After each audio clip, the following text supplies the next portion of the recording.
Hello, all you positive heads out there. It's so good to be back with all you beautiful reflections of the one source consciousness that creates and animates all things. If you're new to this podcast, of course, we are super happy to have you here, and we just ask that you bring an open mind and heart to your listening experience and to be prepared to explore vantage points that I'm convinced will help shift or solidify your current understanding of the ultimate nature of reality.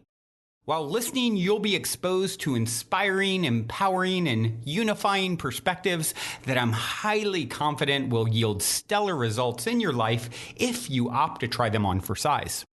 Also, at optimistic.tv, we have officially begun releasing the first few episodes of our new late-night style, consciousness-elevating video variety talk show, Optimistic, which features live visionary art, soul share interviews, retreat guests here at the Mystic Manor, as well as live musical performances.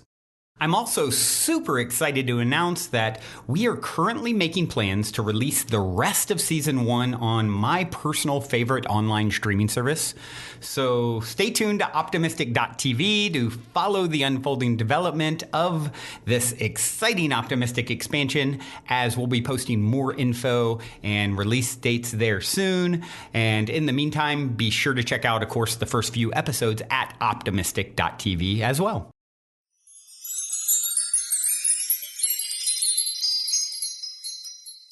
All right, all you positive heads, welcome. It is it's a fabulous Friday here. It's also a challenging Friday for certainly one listener. So I suppose you could say that it's all fabulous from the greatest and grandest perspective. Even the heartache or pain that we feel or experience in this life, that contrast is so necessary. And sometimes we have those moments in our life where it's hits like, the hardest it possibly can.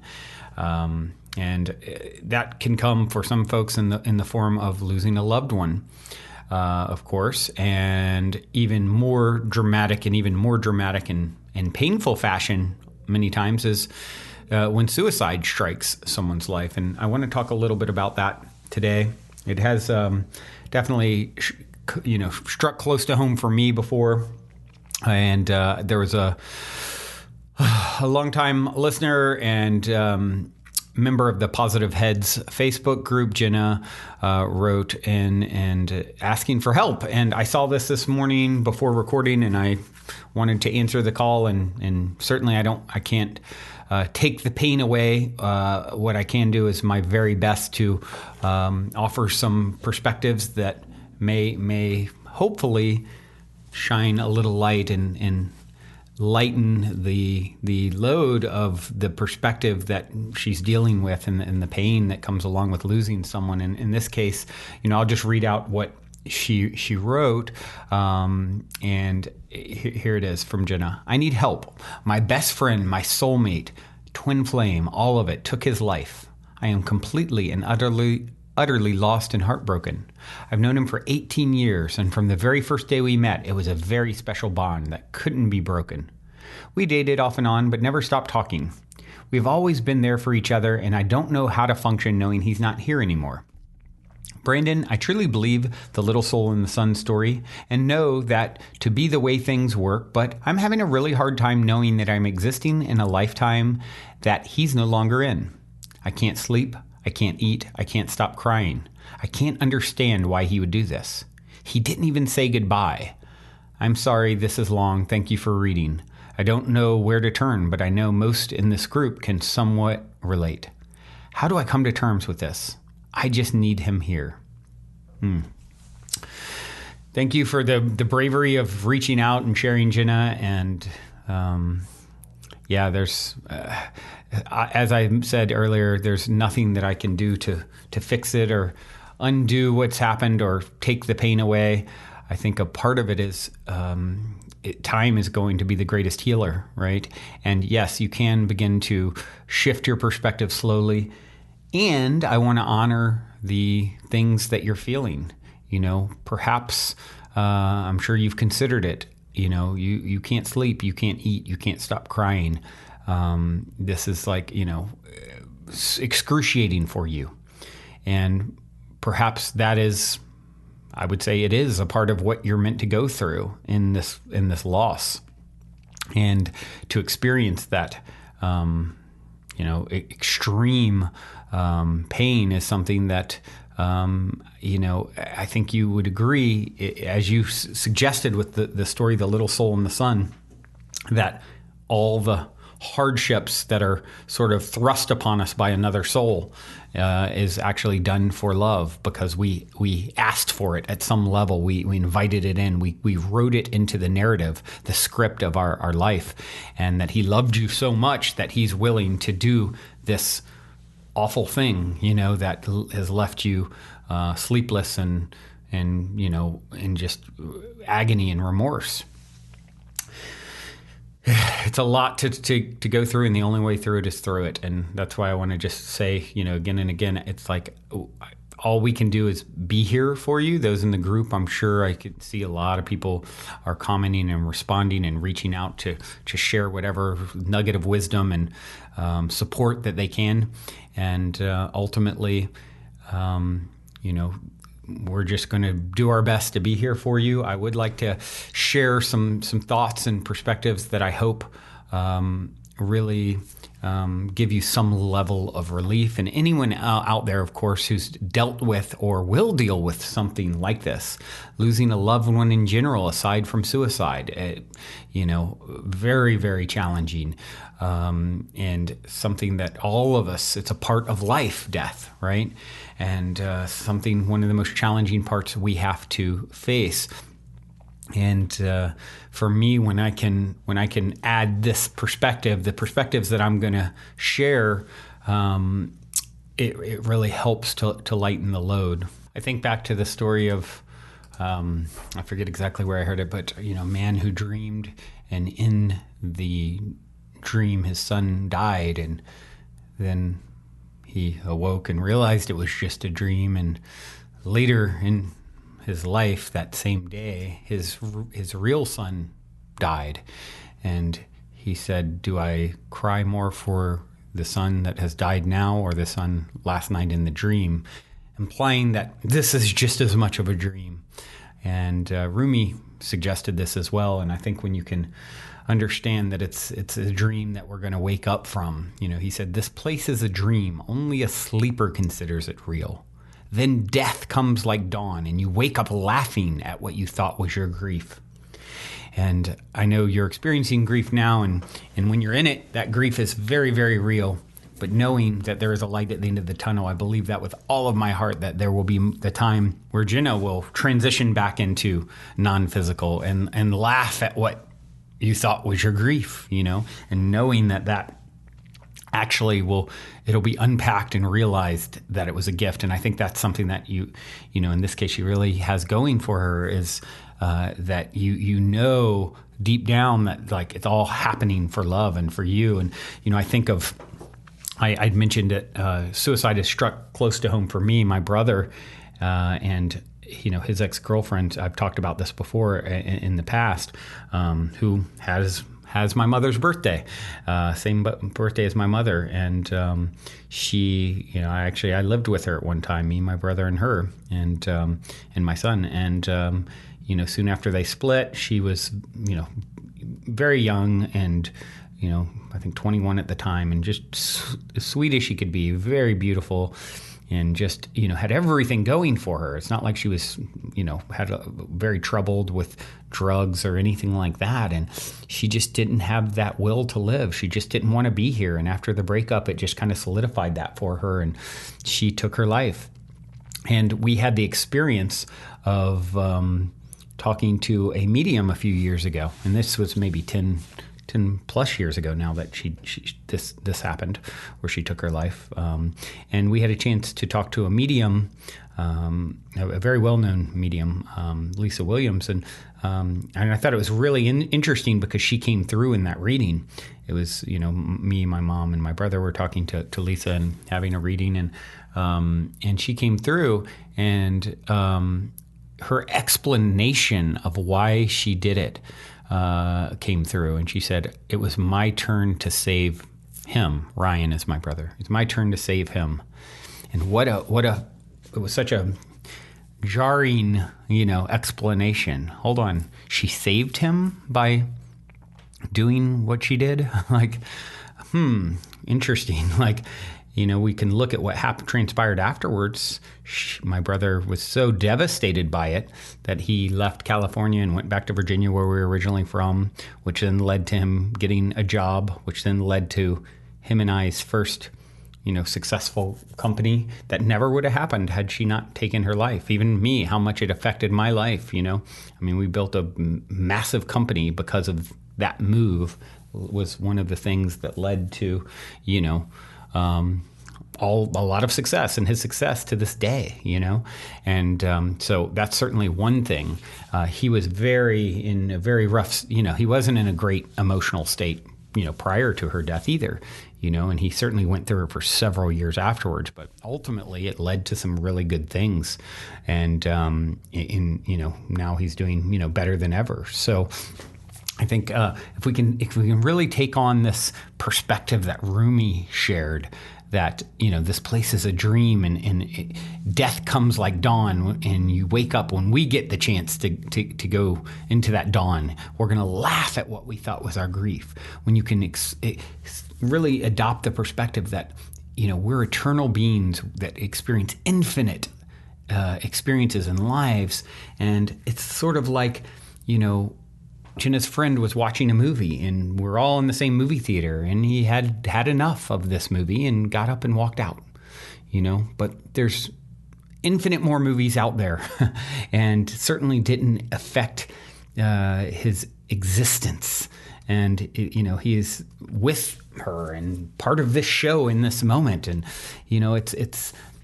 we're all, like the Bible references, we're vapors that appear for a while and then vanish away. And when you can start to shift and really do your best to take on this idea that, okay, why did this happen? What gifts can I find in this? It's always happening for me, not to me. What could the sacrifice of his life, how could it lead to more goodness and joy and love? Well, maybe it is a reminder to appreciate the now more. We are vapors, right? Appreciate the people there now, why you have them. It's so easy for us to take for granted, whoever's around us. I think of my own son who's now, grown. And, I think of that little 5-year-old, 3-year-old, 7-year-old that was the sweetest, most beautiful creature I've ever had the experience of being around. And in a sense, that 3-year-old, that 5-year-old is dead, and from one perspective, right? Because he's fully grown now. That 3-year-old is not here. I cannot experience that again. And so there's many deaths throughout our whole life, and if we can really be present to the gift of who and what is there now. Don't take them for granted. Don't take your partner for granted. Don't take your children for granted. Don't take your parents for granted. It's all so fleeting ultimately anyway, and yes, it's painful when someone checks out early, but in the grand scheme of things, we're right behind him, from when you start looking at the immenseness of eternity and even physical life stretching out, in the universe to 14 billion years. Your life is less than a blip on the radar, We truly are vapors. And if we can use this or start shifting the story around it, to celebrate his life, and what story will you tell around it? And what if, for Jenna, this is a graduation gift, like here's the big test. How are you going to let this? Yes, of course you're going to feel grief and sorrow and all those things. How long are you going to stay there? There's no right or wrong answer, but, perhaps there's an opportunity for a graduation where you actually move through your grief rather rapidly into a state of appreciation and gratitude and celebrating your friend's life and the story in the experiences, the precious experiences, and to cherish the knowing that a reunion is inevitable. It's not if, but when. And this is what we do throughout eternity. God comes, everyone in your life, you've known them before and you'll know them again. We can't ever lose anyone. We only take breaks from each other throughout eternity. And thank God for it, because if I was stuck in the same room with my mother for, a trillion years, I don't think I'd be such a fan, right? Have the experience of not, of losing that, I think of losing my mother one day, oh my gosh, that's so scary to me. And like, I'm going to have to face that incredible deep loss, and behind it, there will be a reunion. And that feels really good to know and to move into and to trust. Everyone, in his case, he got up out of the movie early, and that was unexpected, and that hurts, and that stings, and it was a gift.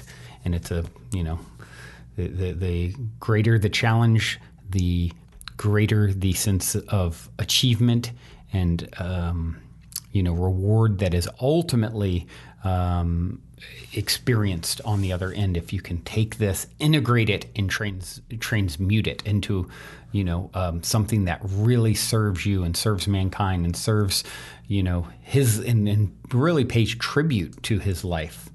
I love the poem by Mary Elizabeth Fry. I've read this, and of course I've covered this topic a few times throughout the years on the show. It's always one that's relevant and pertinent to revisit and bring back up. And I believe, if I recall, I read this one, years ago. I'll read it again. It's a short little poem by Mary Elizabeth Fry that says, "Do not stand at my grave and weep.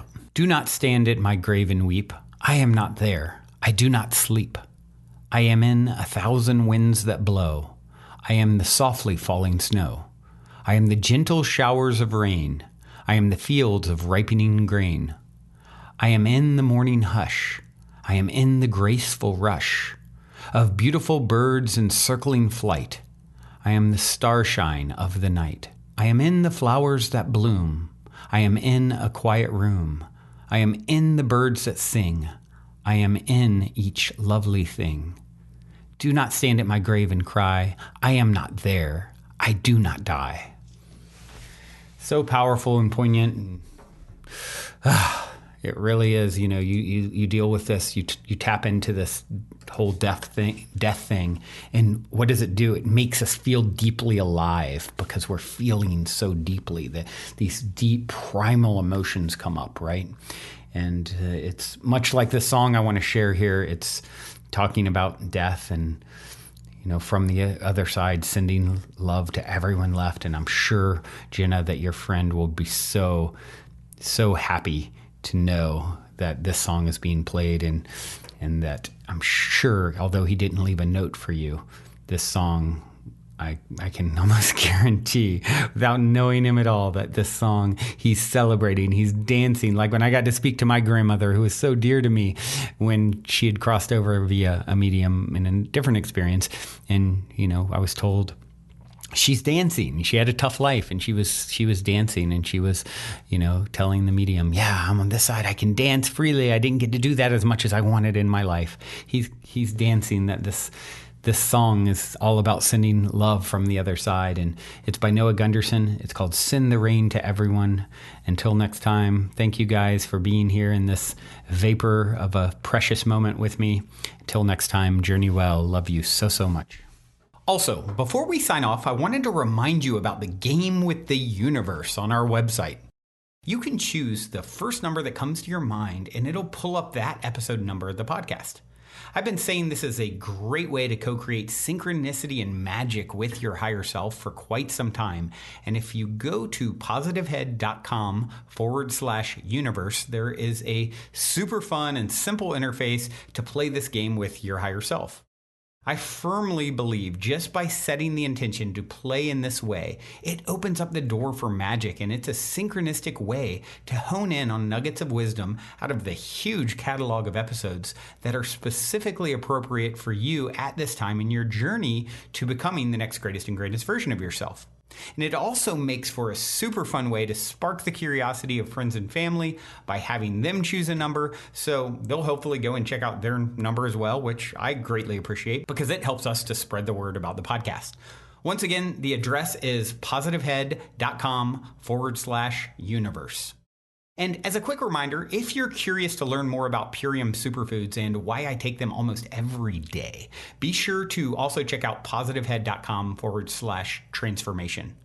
On this journey of becoming the next greatest and grandest version of ourselves that we have all embarked upon, I cannot stress the importance of managing your physical vibration enough. And quite honestly, Purium has put together the simplest plan I've found to do so. I have my favorite, the appleberry shake, at least 5 times a week. Once again, to learn more about the Purium transformation, go to positivehead.com/transformation. Or if you want to keep it simple and just try out my favorite, the appleberry shake, you can go straight over to ishoppurium.com and be sure to use code positivehead for 25% off. I'll spell that for you. It's ishoppurium.com, and be sure to use your Positive Head 25% coupon code.